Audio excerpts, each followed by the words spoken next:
Gold trusted gold buyers మీరు తాకట్టు పెట్టిన బంగారాన్ని విడిపించి ఈ రోజు ఉన్న మార్కెట్ ధరకు కొనబడను. నమస్తే, వెల్కమ్ టు ఐ డ్రీమ్. నేను మీ ఝాన్సీ. ప్రస్తుతం మనతో ప్రముఖ ఆధ్యాత్మికవేత్త, వాస్తు జ్యోతిష్య పండితులు, దైవజ్ఞ బ్రహ్మశ్రీ వీరాపురం సుబ్రహ్మణ్య శాస్త్రి గారు ఉన్నారు. ఈరోజు కొన్ని మంచి విషయాలు అడిగి తెలుసుకుందాం. నమస్కారం గురుగారు. శుభాశీస్సులండి. అయితే గురుగారు, కార్తీక మాసం వచ్చేసింది. అవును. కార్తీక మాసంలో ప్రత్యేకంగా కార్తీక పౌర్ణమికి ఎంతో ప్రాముఖ్యత ఉంది. ఎందుకంటే చాలా మంది కార్తీక పౌర్ణమి రోజు ఉపవాసాలు ఉంటూ ఉంటారు, అలాగే అఖండ దీపాలు వెలిగిస్తూ ఉంటారు, ఎంతో గొప్పగా సెలబ్రేట్ చేసుకుంటూ ఉంటారు. అయితే కార్తీక మాసంలో వచ్చే ఈ కార్తీక పౌర్ణమి రోజు మనం పాటించవలసిన నియమాలు కానీ, ఉపవాసాలు కానీ, దేవుడికి నివేదించాల్సిన నివేదనలు కానీ క్లుప్తంగా ప్రేక్షకుల గురించి తెలియజేయండి. కార్తీక మాసం అనగా మన యొక్క హిందూ సమాజంలో హిందువులు ప్రధానంగా అనగా ఎవరైనా ఆచరించవచ్చు, కాకపోతే ప్రేమ భక్తితో, అలాగే మనము కల్మషం లేనటువంటి భక్తి శ్రద్ధలతో, ప్రేమతో ఏదైనా ప్రతిదీ కూడా మనం చేసేది కరెక్ట్గా చేస్తే ఫలితం కూడా అలాగే ఉంటుంది. అంటే స్వచ్ఛమైన మనస్సుతో, ప్రేమతో, భక్తితో చేస్తే ఆ చేసిన దానికి ప్రతిఫలం ఉండనే ఉంటుంది. దాన్నే చేసుకున్న వారికి చేసుకున్నంత మహాదేవ. ఈ మహాదేవుడే ఈ కార్తీక మాసానికి చాలా ప్రధానమైనటువంటి శివారాధన. ఈ శివారాధనలో చెప్పలేనన్ని విషయాలు, చెప్పలేనంత ఆచారాలు, మనం టైం సరిపోనంత విషయాలు కూడా ఉన్నాయి, చెప్పుకోలేనంత. అయితే ప్రతిదీ అందరూ చెప్పిందే మనం జనరల్గా చెప్పుకోవడమే. ఎందుకు అంటే కార్తీక మాసంలో పాడ్యమి రోజు నుంచి మొదలుకొని కార్తీక పాడ్యమి, ఈ కార్తీక పాడ్యమి నుంచి పౌర్ణమి రోజు వరకు చంద్రుడు ప్రతిరోజు ఆయన దినదినం పెరుగుతూ వస్తూ ఉంటాడు. చంద్రుడు దినదినం పెరుగుతూ వస్తున్న దాన్ని చంద్రబలం అంటారు. చంద్రబలం అంటారు. చంద్రబలం తదేవ విద్యాబలం దైవబలం తదేవ లక్ష్మీపతే తేంగ్రిం యుగం స్మరామి. అంటే చంద్రుడు కార్తీక శుద్ధ పాడ్యమి మొదలుకొని పౌర్ణమి రోజు వరకు ప్రతిరోజు దినదినము అభివృద్ధి చెందుతూ ఉన్న పక్షంలో మనము, అంటే ప్రతి ఒక్కరు కూడా సూర్యోదయం కాక మునుపటే లేయాలి. సూర్యోదయం అంటే సూర్యుడు ఉదయించక ముందే లేయాలి. లేచిన తర్వాత అనగా చెప్పాలంటే స్త్రీలు అయితే సూర్యోదయం కాక మునిపే వాళ్ళు లేచి స్నానాలన్నీ కూడా, తల స్నానాలు కూడా అయిపోయి సూర్యోదయం కాకముందే ఇల్లు దీపారాధన కూడా జరిగిపోవాలి. ఇంట్లో దీపారాధన చేసేసుకోవాలి సూర్యుడు ఉదయించక మునిపే. అయితే ఆ లోపలే వాళ్ళంతా ఇల్లు శుభ్రపరచుకోవాలి, అన్నీ చేసుకోవాలి. అయితే ప్రతిరోజు నిత్యం తలస్నానం చేయాలి.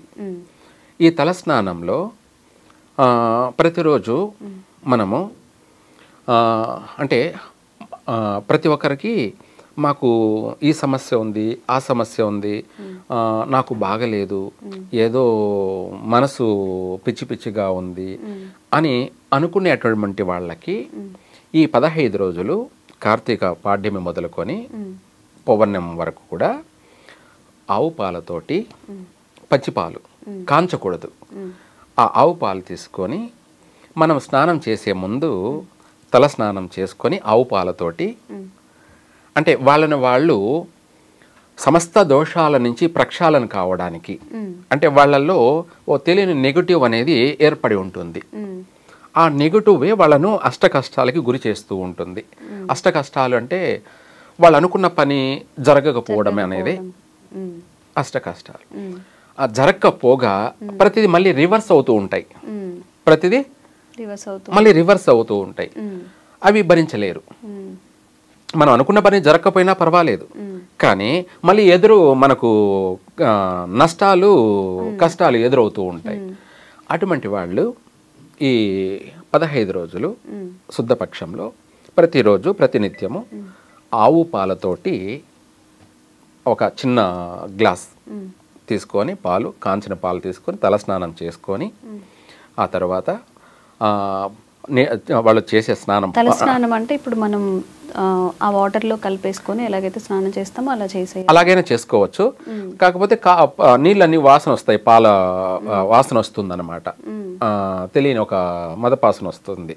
అందుకనేసి నీళ్ళలో కలపకుండా మామూలుగా తలపైనే డైరెక్ట్ పాలు పోసుకొని అభిషేకం చేసినట్టే మనము శివునికి ఎలా అభిషేకం చేస్తామో అదే విధంగా ముందు మనల్ని మనం అభిషేకం చేసుకోవడం.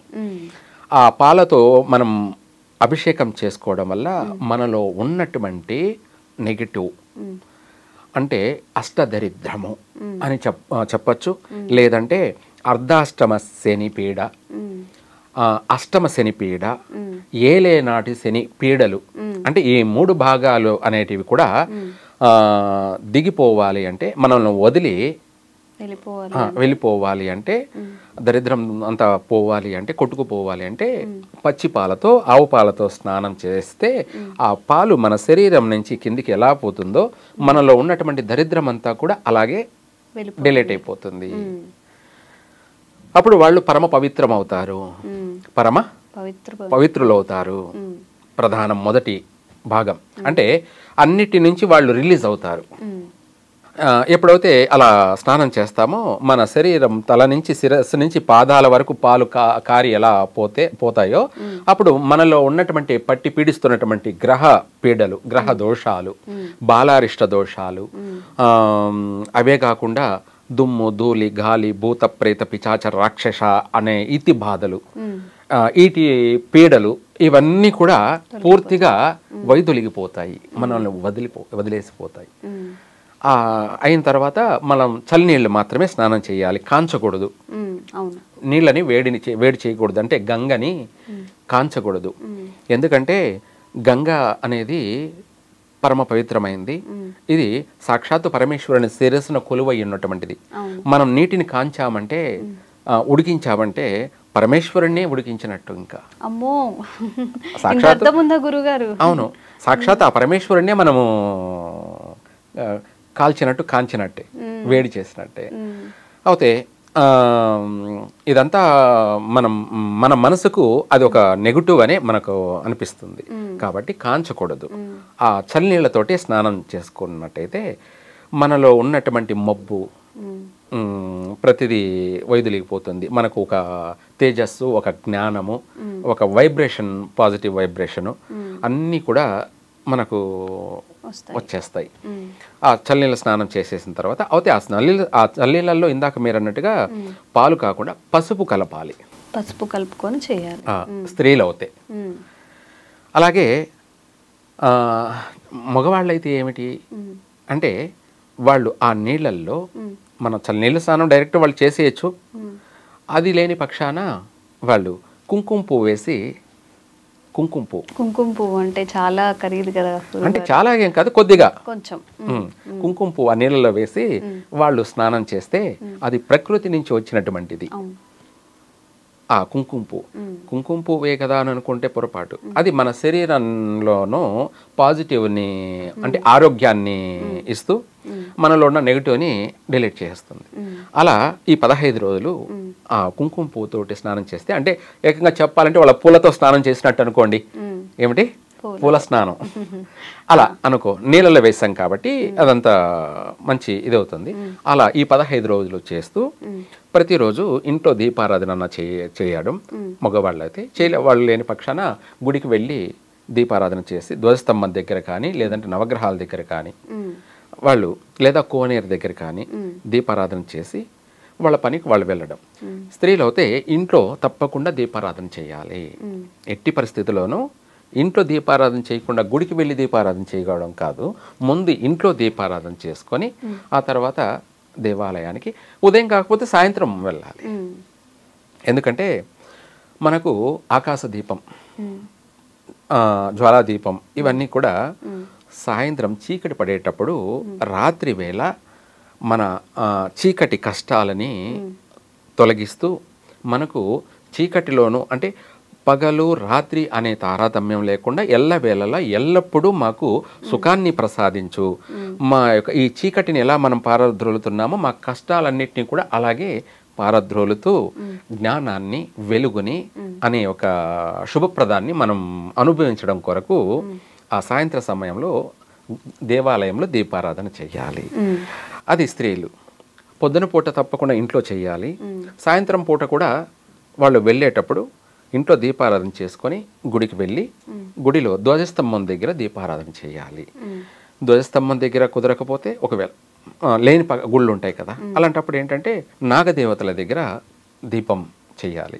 లేదంటే నవగ్రహాలు చాలా చోట ప్రతి చోట ఉంటాయి, నవగ్రహాల దగ్గర అయినా చేయొచ్చు. లేదంటే నీటిలో కోనేరు దగ్గరైనా చేయొచ్చు, ఎక్కడ వీలైతే అక్కడ. ఈ 15 రోజులు దీపారాధన చేయడం వల్ల ఆ 15 రోజులు చేసిన దీపారాధన ప్రభావము వాళ్లకు సంవత్సరమంతా కూడాను సర్వ సుఖాలు సౌఖ్యాలు కలుగుతాయి. అయితే ఈ 15 రోజులు కూడాను వాళ్ళు వీలైనంత వరకు మంచం మీద పడుకోకుండా కింద సాపేసుకొని పనుకోవడం. రెండోది, ప్రతిరోజు ప్రతినిత్యము వాళ్ళు రుచి చూడకుండా వంట చేసి తన భర్తకు పెట్టడము. ఏమిటి? భర్త స్వామి. ఏమిటి? స్వామి. స్వామికి పెట్టే ఒక ఇదిని రుచి చూడకుండా పెట్టడం వల్ల సాక్షాత్ మనం భర్తకి ఎప్పుడైతే పెడతామో సాక్షాత్ పరమేశ్వరునికి నివేదన సమర్పించినట్టు. ముందు మన ఇంట్లో మన భర్తని ఎప్పుడైతే మనం చక్కగా చూసుకుంటామో అప్పుడు పతి అనుగ్రహం కలుగుతుంది. ఏమిటి? పతి అనుగ్రహం. అంతే కదా. పతియే ప్రత్యక్ష దైవం. పతియే ప్రత్యక్ష దైవం. ఇది ప్రతి ఒక్కరూ ఆచరించాల్సిన ధర్మం ఇది. అవి కాకుండా మన పనులు మనం చేసుకుంటూ భర్తను బాధ పెడుతూ ఉంటే, అంటే ఆకలి బాధలని కానీ లేకపోతే సమయానికి టీయో కాఫీయో పాలో ఇవ్వకపోవడం కానీ తనకు మంచి చెడు చూసుకోకపోవడం కానీ, అప్పుడు తను అనుకుంటుంటాడు ఏమిటో దీని పూజలు పూజలు తగలేయ, నాకు కాస్త కాఫీ టీ కూడా ఇచ్చే సమయం లేదు అని తను బాధపడకూడదు. అదే దాని ముందు తన ఇంట తన భర్తను సంతృప్తి పరుచుకుంటే ఆ పరమేశ్వరుని అనుగ్రహమే సాక్షాత్తు వీళ్ళకి కలుగుతుంది. అంతే కదా. భర్తని మనం ఎప్పుడైతే చూసుకుంటామో భర్తకి ఏమనిపిస్తుంది? అయ్యో నా భార్య నాకు ఎన్ని పనులున్నా చక్కగా నన్ను చూసుకుంటుంది, నన్ను చూసుకుంటూ తను దేవుణ్ణి చూసుకుంటుంది అని చెప్పేసి తనకు మనసు భార్య పైనే ప్రేమ అనేది కలుగుతుంది. ఆ ప్రేమ అనేది ఇంకా పెరుగుతూ పోతూ ఉంటుంది తప్ప ఆ ప్రేమ అనే దానికి తగ్గదు. అది ఇప్పుడు కావాల్సింది ప్రేమ. భార్యాభర్తల బంధం అనేది మనం చేసే పూజ వల్ల చాలామంది భార్యాభర్తల బంధం కోసం పూజ చేస్తారు. ముందు ఇలా చేస్తే ముందు భర్త అనుగ్రహం కలుగుతుంది. అలా ఈ యొక్క కార్తీక మాసంలో పతియే ప్రత్యక్ష దైవం అనేది భార్య నిద్ర లేగానే భర్త పాదాలు తగిలి నమస్కారం చేసుకున్నట్టయితే వాళ్ళకి సాక్షాత్తు ఆ పార్వతీ పరమేశ్వరుల అనుగ్రహమే కలుగుతుంది. అలాగే వీళ్ళు ఈ 15 రోజులు చక్కగా చల్లనీళ్ళతో స్నానం చేస్తూ కింద సాప మీద పనుకుంటూ దేవాలయాలకి వెళ్ళేటప్పుడు ఉతికిన వస్త్రాలు, అంటే కొత్త బట్టలైనా కావచ్చు లేదంటే ఉతికిన వస్త్రాలే కట్టాలి. ఏదన్నా చినిగినవి ఎలకలు కొరికినటువంటి బట్టలు కానీ, అంటే ఏదన్నా కట్ అయినటువంటి అంటే చినిగిన వస్త్రములు అనేటివి ధరించకూడదు, వాటిని ధరించకూడదు.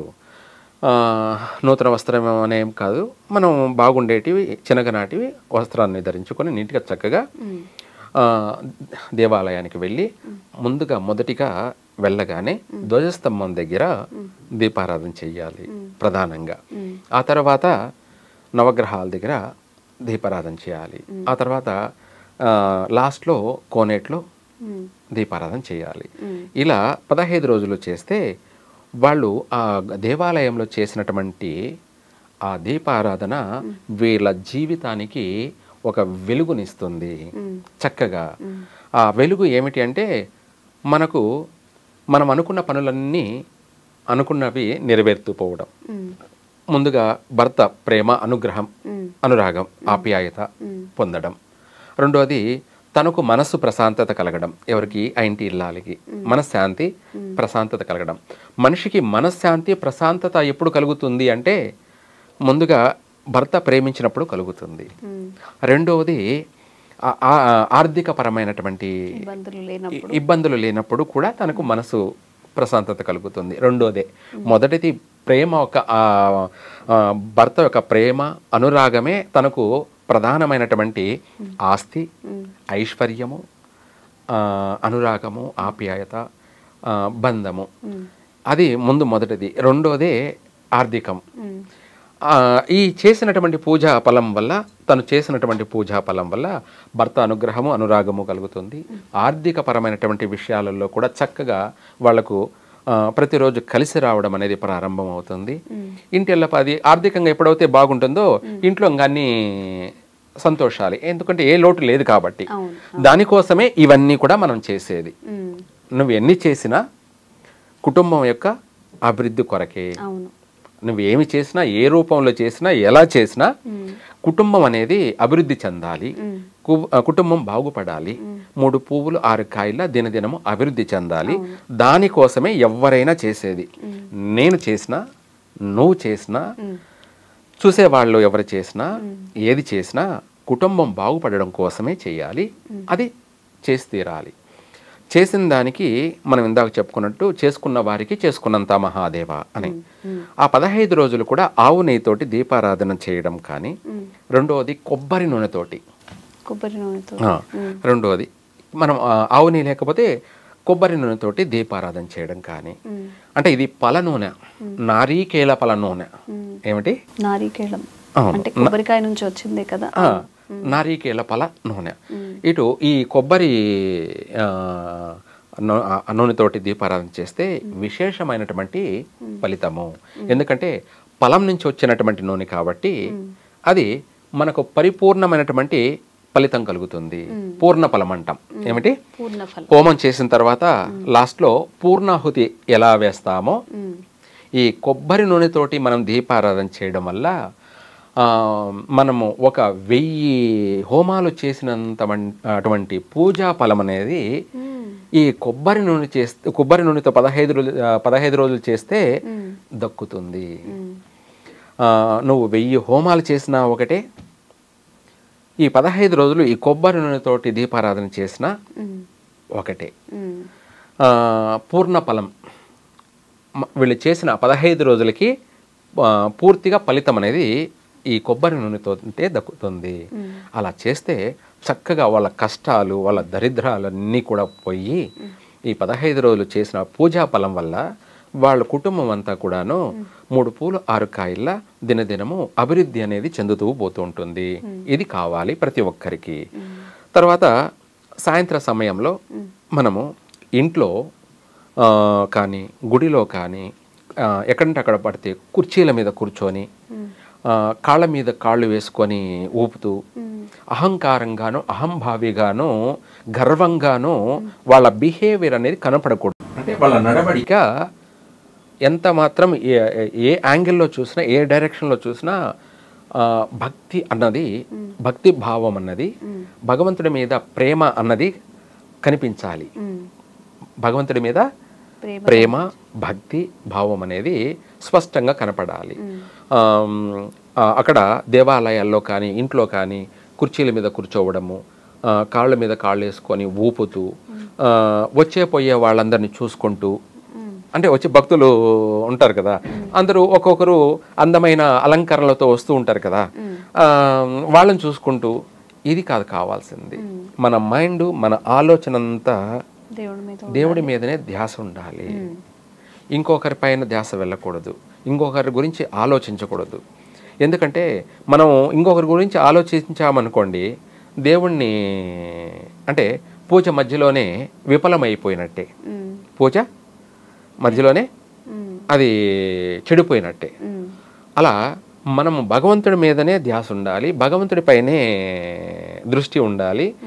మనం ఏ దానికి వచ్చాము, ఎందుకు వచ్చాము, ఏం చేస్తున్నాము, ఎందుకోసం చేస్తున్నాము అన్నది ఆ గుడిలో ఆలోచన ఉండాలి తప్ప ఇతరులతోనూ ఇతరుల పైన ఆలోచన ఉండకూడదు, ఇతరులతోనూ మాట్లాడకూడదు. మౌనంగా మనసులో ఓం నమ శివాయ, ఓం నమ శివాయ అనే పంచాక్షరి మంత్ర జపం వాళ్ళ మనసులో తలుచుకుంటూ ఇలా ఈ 15 రోజులు చేసినట్టయితే ఇంకా చెప్పలేనంత శివానుగ్రహం అనేది వాళ్ళకు సంపూర్ణంగా కలుగుతుంది. విశేషంగా వీళ్ళు చేసిన పూజకి కుటుంబం అభివృద్ధి చెందుతుంది. వీళ్ళు చేసిన పూజ ఫలం వల్ల భర్తకు అన్ని విధాలా కలిసి వస్తుంది. భర్తకు కూడా అర్థమవుతుంది, నా భార్య చేసిన పూజ, నా భార్య చేసిన నోములు, నా భార్య చేసిన వ్రతము, నా భార్య చేసినటువంటి దీనివల్ల ఈరోజు నేను సుఖంగా, సౌఖ్యంగా, సంతోషంగా, ఆనందంగా ఉన్నాను అంటే అది నా భార్య అని భర్తకు కూడా అర్థం అయ్యేలాగా ఉండాలి. అప్పుడే ప్రతి దానిలోనూ అంటే మనం ఏది చేస్తున్నా దాంట్లో పూర్తి కాన్ఫిడెన్స్ ఉండాలి. మనం చేసే ప్రతిదీ వర్క్, అది పూజ అయినా వర్కే అనుకోండి, ఆ వర్క్ను మనం పర్ఫెక్ట్గా చేస్తేనే ఆ వర్క్ సక్సెస్ అవుతుంది. అట్లాగే మనం చేసేటువంటి దైవారాధన, మనం చేసేటువంటి పూజ విధి విధానం అనేది మనం కరెక్ట్గా చేసినట్టయితే మనం ఏ అవసరం కొరకు చేసామో, అంటే ఏ కోరికతోటి మనం చేసామో ఆ కోరికలన్నీ కూడా నెరవేరుతాయి. ఎందుకంటే ఇక్కడ మనం కరెక్ట్గా చేసాం కాబట్టి పూజ విధి విధానం, క్రియా విధానం, దాని ఫలితం అనేది మన కోరికలు కూడా నెరవేర్తాయి. అప్పుడే దాని అర్థం పూజా ఫలం అనేది అప్పుడు తెలుస్తుంది. చేసిన దానికి ఫలితం వచ్చినప్పుడే పూజా ఫలము. అలాగే పౌర్ణమి రోజుతో మనము ఆ పౌర్ణమి లాస్ట్ రోజు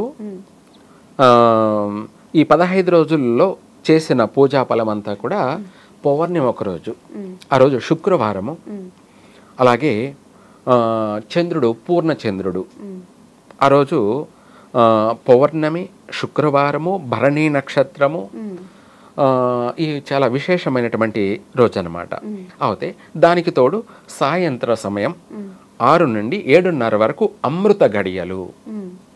సాయంత్రం 6 నుండి 7:30 వరకు అమృత గడియలు.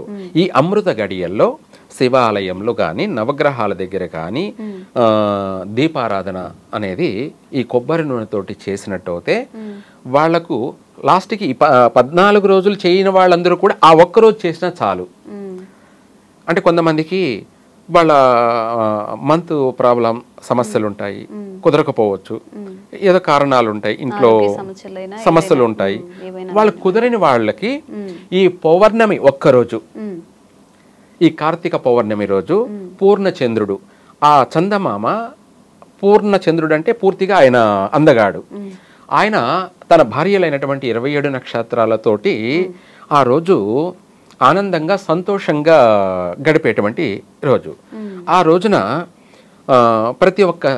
ప్రతి ఒక్కరు కూడా సాయంత్రం సమయంలో 6 నుండి 7:30 మధ్యలో దీపారాధన చేసినట్టయితే ఈ అమృత గడియల్లో భార్యాభర్తల బంధము, భార్యాభర్తల యొక్క ప్రేమానురాగాలు బలపడుతూ వస్తాయి. ఆ చేసిన పూజా ఫలం వల్ల వాళ్ళ కోరికలన్నీ కూడా, సకల కోరికలన్నీ కూడా నెరవేరుతాయి. అలాగే ఈ పౌర్ణమి రోజు ఎప్పటి నుంచో ఆరోగ్య సమస్యలతో బాధపడుతున్నటువంటి వాళ్ళు కానీ, ఏదైనా సంతాన విషయంలో తరచూ అబార్షన్స్ జరుగుతూ, లేదంటే పుట్టిన పిల్లలు మరణిస్తూ ఉన్నటువంటి వాళ్ళు కానీ, అంతేకాకుండా ఏదైనా వ్యాపార రీత్యా నష్టపోయినటువంటి వాళ్ళు, నష్టం జరుగుతున్నటువంటి వాళ్ళు కానీ, వివాహం బాగా ఆలస్యం జరుగుతున్నటువంటి వాళ్ళు, వీళ్ళందరూ కూడా ఆ కార్తీక పౌర్ణమి శుక్రవారం రోజు సాయంత్రం 6 నుండి 7:30 లోపు అమృత గడియలు ఉన్నాయి. ఈ అమృత గడియల్లో ఈ కొబ్బరి నూనెతోటి దీపారాధన చేసినట్టయితే వాళ్ళ కోరికలన్నీ కూడా సంపూర్ణంగా ఫలిస్తాయి. మళ్ళీ వచ్చే కార్తీక పౌర్ణమి లోపు వీరు అనుకున్న కోరికలన్నీ కూడా నెరవేరుతాయి, చక్కగా కలిసి వస్తుంది. నిజంగా గురువు గారు, మనకి ఉన్న సాంప్రదాయాలు కానివ్వండి, పండుగలు కానివ్వండి, ఒక సంకల్పంతో నిజంగా మీరు చెప్పినట్టు ఏడాది తిరిగి వచ్చేసరికి మనం చేసుకున్న ఇప్పుడు పుణ్యఫలాలన్నీ మీరు అన్నారు కదా పూర్ణ ఫలం అని చెప్పి, మన కోరికలు కానివ్వండి, మన సంకల్పాలు కానివ్వండి నిజంగా నెరవేరుతున్నాయని చాలా మంది చూస్తూ ఉంటాం. మనం కార్తీక మాసంలో చేసినప్పుడు శివయ్య నన్ను అనుగ్రహించాడు, నాకు ఇది జరిగింది అని చెప్పి మీరు కూడా చాలా చక్కగా తెలియజేశారు గురుగారు. ధన్యవాదాలు. సర్వే జన సుఖినో భవంతు.